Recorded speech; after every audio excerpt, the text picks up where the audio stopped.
all have any questions, I want you to go ahead and start dropping them in the chat. Oh, they're in there. Yeah, they're in there. They're in there. So we definitely want to take advantage and tap into Tiffany's knowledge. And thank you for being here and so generous with your time. Of course. Yeah, I love being here. Yeah, Thank this you. means so much. So you ready, Tiana, to share a few questions with us?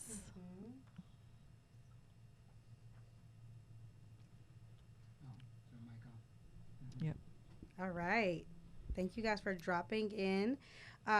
So we're not going to go in any particular order, but I'll start calling them out. So Luell asks, how do you get organized? So you mentioned the balance sheet, but if there's any other tips about getting organized. Sure.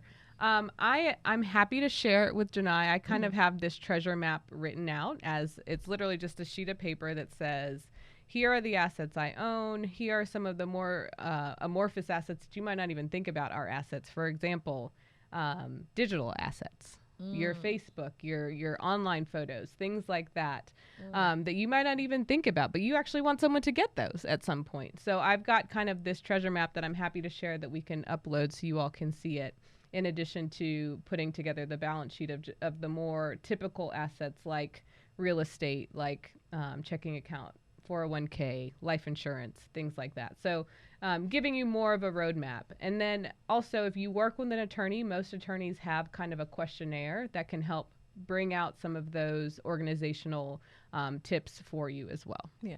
So I think definitely having a template will be helpful for sure.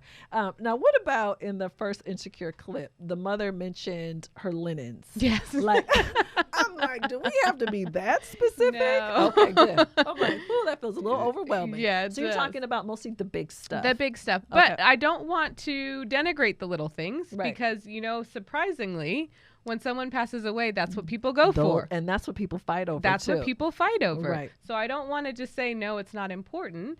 But if you know, and in that clip, I think it said the aunt wants the linen. Linens, like, you know that. List that. You list that. Right. Because you know that to be the truth. So. Right. Right. Thank you. Another question. Tanya asks, can your beneficiaries also be the executor of your will? Absolutely.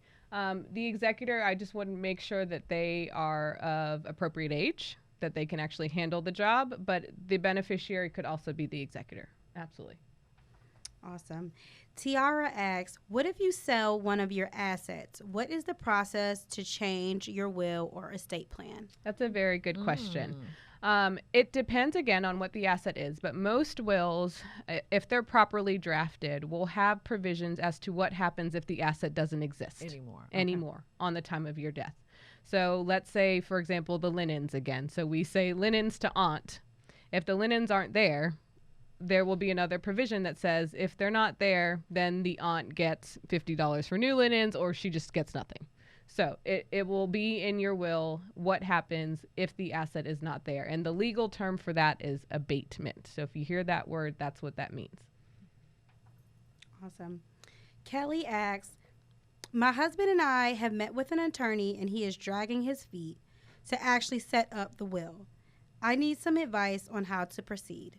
So I'm assuming it's the husband that's dragging? Is that how you're... It sounds like the attorney is dragging. Oh, that's rough. Yeah, she said, I met with the attorney. My husband and I met with the attorney, and he is dragging his feet to actually set up the will. Kelly, does Kelly need a new lawyer? It sounds like Kelly needs a new lawyer. I hate to put down any other lawyer, but that's the biggest thing. If your attorney's not communicating with you, it's time to find a new attorney. One thing too, Tiffany, that I was just thinking about, how important it is to make sure that you're dealing with an estate attorney. Yes, very good So question. attorneys are like doctors. Yes. So if you have a rash, you're not going to go to a cardiologist. So if you're dealing with an attorney that typically sues people, or does intellectual property IP stuff, that probably is not the attorney that should be drafting your will. Correct. And so please make sure that you are asking the right questions about their practice. Yes. How is this what you do primarily? Is this your main area of practice? She said it, not me. I'm Yeah. not putting down other attorneys. Oh, no, but no, true, no. you should absolutely ask if it is their primary practice. Right. Otherwise, like Janai said, they might be doing DUIs. Right. estate planning on the side, which is not what you want. Definitely not what you want. Yeah. All right. For this next question, you've kind of addressed it, but I just want to address the whole thing. Dana asks, is there a need for an attorney to draft and finalize my estate planning? Is this not something I can do myself, get it notarized, and send to the county clerk's office for filing? Very good question. Again, I hate to say it depends. It's a very lawyerly answer, but it really depends on the complexity of your assets. If it's something that can be done online, you absolutely could do it, or you could do it yourself. If you've seen other wills, you could draft it yourself. My concern is every state has little nuances about what can fly and what can't fly in a will in that state. And that's not something, unless you're trained on it, you would know. It's the same thing with certain distribution schemes. Will it actually work the way that you want it to work, the way that you've drafted it? So if you can't find an online LegalZoom or different vendor, I would recommend an attorney, but if you can't, I would rather you have something on paper, signed and notarized.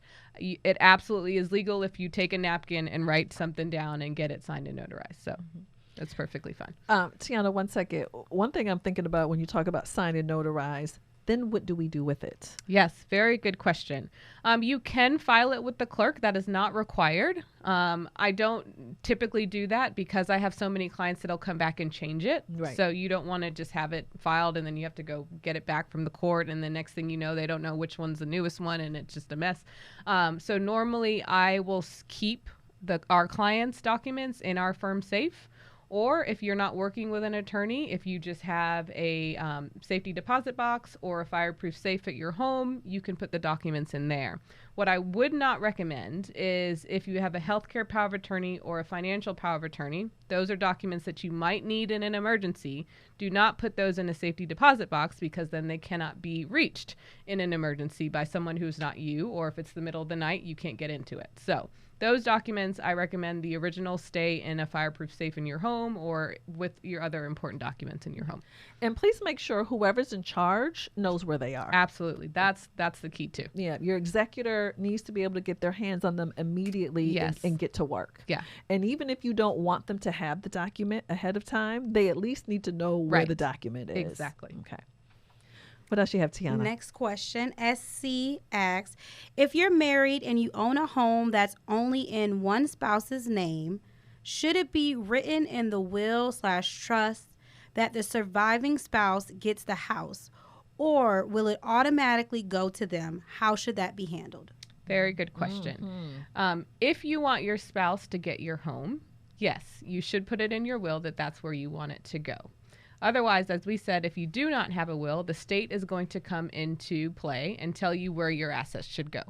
Most states have what they call intestacy laws that say that if you have a spouse, more often than not, your assets will go to your spouse.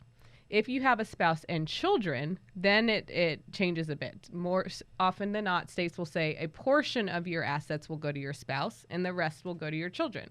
So in that case, let's say that you have your house in your name, you have a spouse, and you have 2 kids. If you do not have a will, that house is going to be split between your spouse and your kids, where in your case, you want it to go to your spouse. You want 100% of it to go to your spouse, not your kids, because they're young. And now we have to get a conservator, and now we have to get a guardian involved, and then you've just messed up everything, and it's really difficult. So you would put together the will that says you want your house, 100% of it, to go to the spouse, and whatever assets could go to children if that's what you desire. Alternatively, this is what I call life planning. Remember, we were talking about estate planning is not all death planning. If it's fine with you, you could do a deed during your life that says, on my death, I want this house to go directly to my spouse. That is what we call a transfer on death deed. And that could be with anyone. It doesn't have to be a spouse. It could be a family member. It could be a sibling, etc. That you could do that during life and you wouldn't even have to go through probate or a will at all. Love that. I'm over here thinking, look, not to be messy, but I'm like, what if people are separated? Yeah. And you have this will, and it's like, does the husband get the house if he's listed in the will, even if you all aren't divorced yet, but you're separated? So this is a good reason why you would want an attorney, because if you're just going on LegalZoom and you wrote a will that said, I want my assets to go to my spouse, and you separate, that's where they're going to go. Regardless. But if you're working with an attorney, more often than not, an attorney's going to put in their documents because they've seen this happen before. Okay. What happens in the situation of separation, or what happens in the situation of divorce? We are contemplating these things all the time when we're drafting documents. So that's the benefit of working with an attorney, is they've seen how the cookie crumbles, Right. and they can advise on what to do in those situations. And usually documents are prepared and contemplate situations like that. Okay. Want to circle back to Kelly's question. We got clarity. Okay. Clarity. So she was asking about her husband. So I'll read the question again. My husband and I have met with an attorney, and my husband is dragging his feet to actually set up the will. I need advice to proceed. Yes. That probably happens a lot. It does happen a lot. Yep. And more often than not, there is a leader, quite honestly, and someone who is going to take the lead on what the documents are going to say, and the other spouse will just give okay, that's fine, and they'll sign off. Unfortunately, I hate that's how it happens, but that should not stop you from continuing with the attorney, making sure that documents are in place, let alone just making sure your documents are in place. If your husband wants something different, he can come in later and do his own set of documents. But usually there is a leader in the spouse who's making sure that the documents are getting done. So what should be a part of the talk? Yeah. You know, when you're trying to get the other spouse over the finish line, they don't want to talk about it. They're avoiding it. What are kind of the talking points that Kelly might be able to use? Yeah. I would say first and foremost is if you can kind of help the attorney with the first step, which is putting together all of the assets. The attorney then can kind of give you a game plan and say, this is likely the best scenario, the best plan for your family. Then taking that plan and going to the spouse. So you're already going to them with, this is kind of what's going to happen. Are you okay with it? Right. Give them less decisions to make. Right. And if they have, an opinion, as they should, then you kind of go back to the attorney and say, well, my husband decided he'd rather this happen than that. But if you want to go ahead and work with the attorney on the initial plan, then present it to the spouse, that usually helps them move along a little bit faster. Yeah. Tiffany, I'm just kind of thinking about one of the 4 fears that he's in. Is it from a previous experience? Is he struggling with his mortality? Exactly. Just trying to meet him where he is. Right. But also understanding the chaos if we don't get this done. Exactly. Yeah. Next question is from Tiffany. What if you own your childhood family home, married, and want to make sure it stays in the family, meaning siblings get it if something happens to you? And not the spouse. And not the spouse. And it says the husband is fine with it. Okay. Very good. So that you can do in a couple different ways. You could set up a trust to own the family home, that then you could bring your siblings in as beneficiaries of that. Another thing that you could do I know you're already married, but this is something we work with clients before they get married, is prenups, is we lay out exactly where separate, as we call it, separate property will go before you even get married. So your spouse knows, I have no claim to this, I have no rights to this asset, etc. But once you're already married and then you have that asset, the best case there would either be to set up a will or set up a trust. Another option, this is another life planning option, is to set up an entity. You could have your family entity, whatever your last name is, LLC. You move the home into the entity, and each one of your family members on your death would get a membership interest in that entity. Again, that could be done while you're living, so that's another option. All right. Kimberly asks, if you have life insurance policies with the beneficiaries set, do the policies still need to be in your will? Very good question. Life insurance flow by beneficiary designation, so it is not a probate asset per se.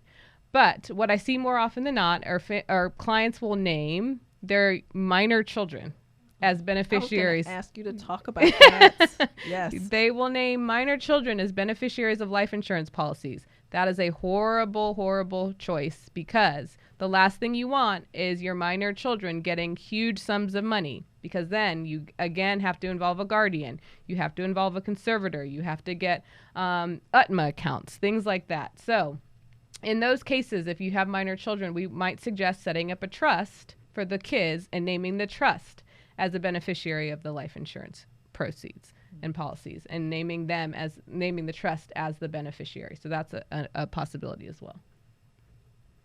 Alrighty. Y'all have some great questions. Yes. And we're going to keep try to them get coming. to as many of them as we can. A few more. Kim asks, is it a requirement to get your will registered? What if someone only has their will notarized? Is that enough? It depends on what state you're in. Some states have different requirements for legality of a will. Some states require 2 disinterested witnesses, so that would be witnesses that you have not named in the will, so they can't be your beneficiaries witnessing. And a notary. Some states might just require 1 witness and a notary. Some states might require just a notary. So it really depends on what state you're in. But once you've gotten those execution requirements in place, like we said, you can either store it in a safety deposit box. You could file it with the court. That's not my favorite thing, because if you want to change it, it's going to be difficult to get it back from the court. Or you could have your attorney store it with their other important documents.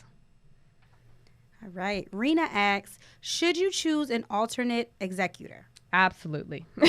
You should have an alternate backup successor to every single person that you're naming as a fiduciary. So you should have a backup executor. You should have a backup guardian. You should have a backup trustee. You should have a backup power of attorney. You should have a backup healthcare power of attorney. Backup to everything. Awesome. So we have 3 more questions. So if you guys have additional ones, drop them in the chat now. Katina asks, when do you make the decision to set up a trust instead of a will? My husband and I met with an estate attorney last year, and he recommended a trust. Very good question. I recommend trusts if you have minor children, because remember, we don't want assets going outright to children when they are under the age of 18. I also recommend trusts if you have blended families.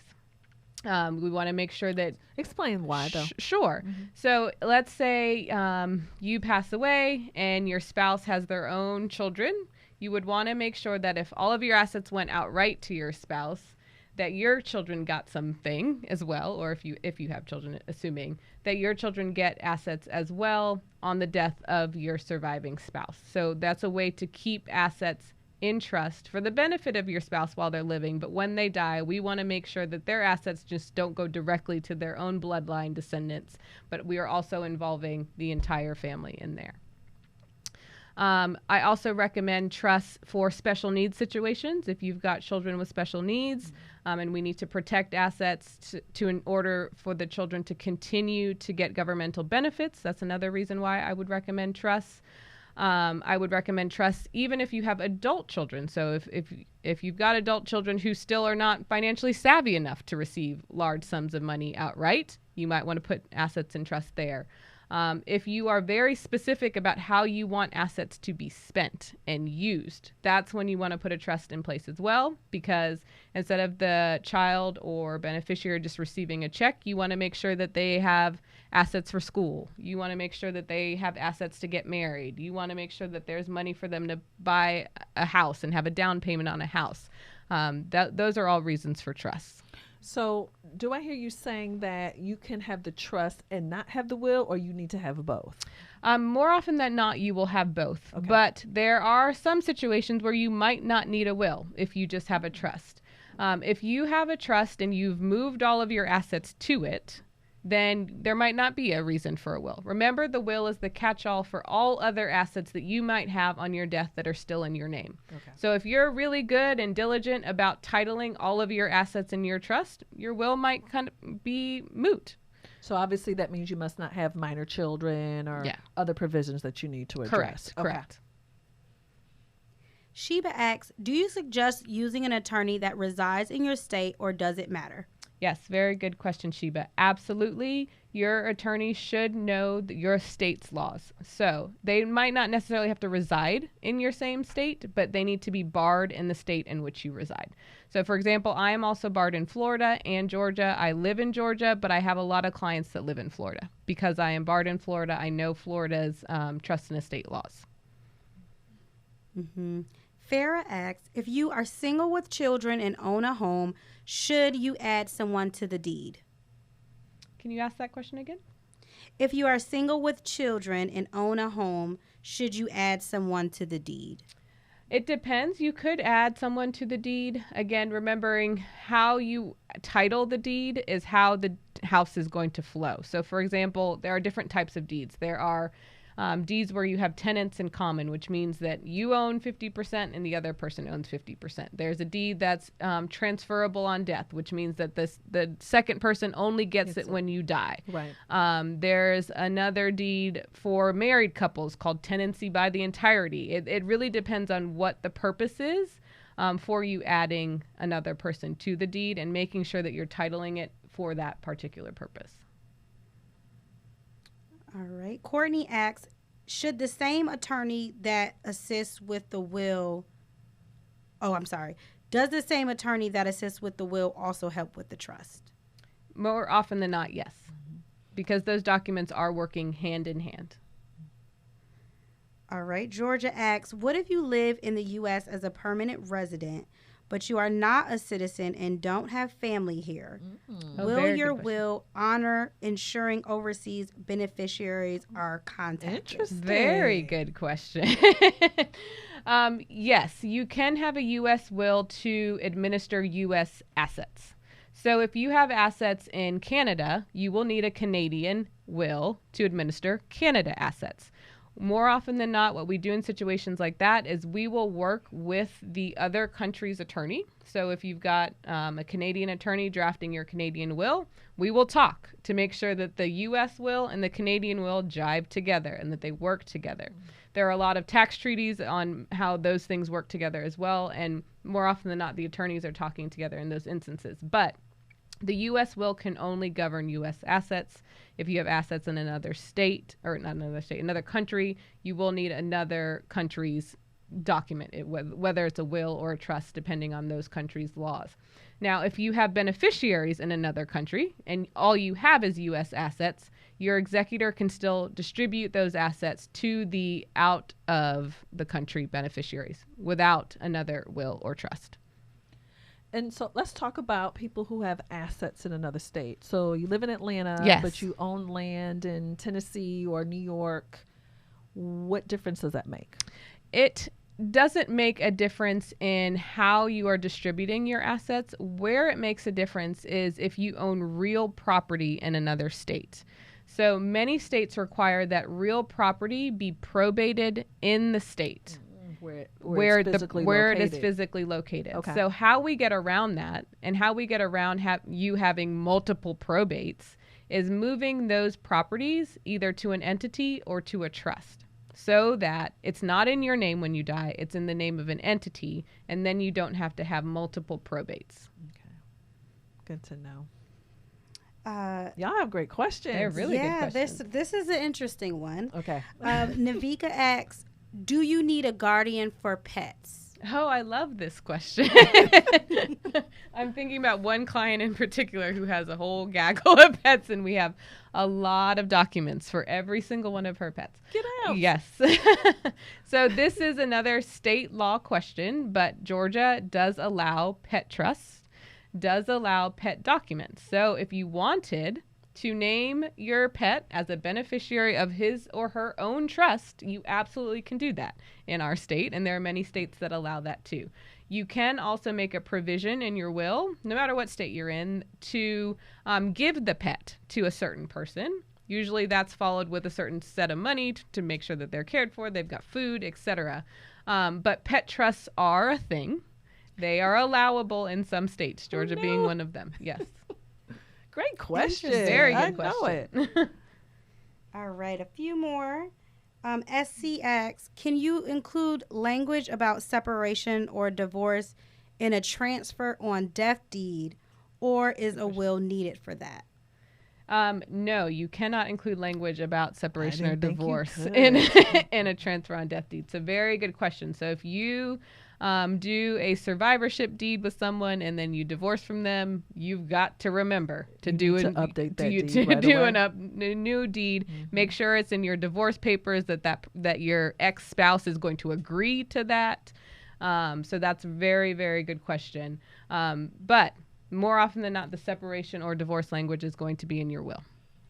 And do you have to get permission from your spouse to make that change, that revision on the deed? It depends on how you set the deed up. So Okay. if you set it up as a transfer on death, you are still the owner during life. You do not need permission. If you set it up with survivorship rights, that means that all of you have ownership during life, and then you would need to get permission. Okay. So it really depends on the exact titling of the deed. Okay. A few more questions and we'll be wrapping up. Okay. What happens if you're a stepchild? Adrian asks this. Sorry, Adrian. What happens if you're a stepchild and the step-parent passes away without having a will? Are you entitled to their assets? More often than not, no. There are some states that have funky laws, Minnesota being one of them. We saw it with Prince's estate. But more often than not, if you are a stepchild and you have not been legally adopted, you have no children's rights and they have no parental rights, which means that you are not automatically a child for inheritance purposes. Another question. Dana asks, do we go to the state's website to find out requirements of wills and trusts? Good question. I would say the easiest way to do it is to Google whatever state you're in intestacy laws of that state. And then you will see what the distribution requirements are. You can also put will or trust execution requirements of XYZ state in the Google search, and that'll come up too. All right. Tanika asks, how can property be claimed if the adult child was never legally adopted, but the adopted mother left the property to the adult child and the father just recently passed? Can you repeat that one? I think it's similar to what you just said, but I just Okay. wanted to make sure it was answered. How can property be claimed if the adult child was never legally adopted, Mm-hmm. but the adult mother left the property to the adult child and the father just recently passed? How did the adult child leave the That's property? what I was wondering. Is there a will or Is not? there- yeah. Mm. Because if there's a will, there's nothing. You just follow You the just will. follow the will. You're going to need to get the will probated, and that it will be a requirement. Because that it no be done. relationship is required Exactly. to leave an asset to somebody. Exactly. Now, if it's something that the mother Just verbally said, says, yeah, that's different. that's completely different. Yeah. Okay. And then Tyra asks, if you have health and life insurance with your spouse, will that company issue funds for funeral arrangements?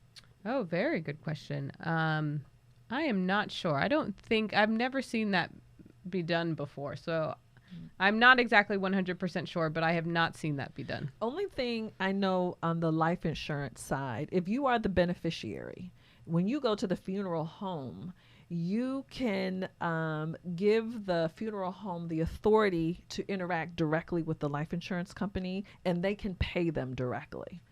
But again, the funeral home will coordinate that one directly. Yeah. Though. And you would have to be the beneficiary. You have to be the Yes. beneficiary of those funds. Yes. All right. Last question. Nikki asks, does a will trust supersede a property deed? No. The property deed supersedes the will or trust.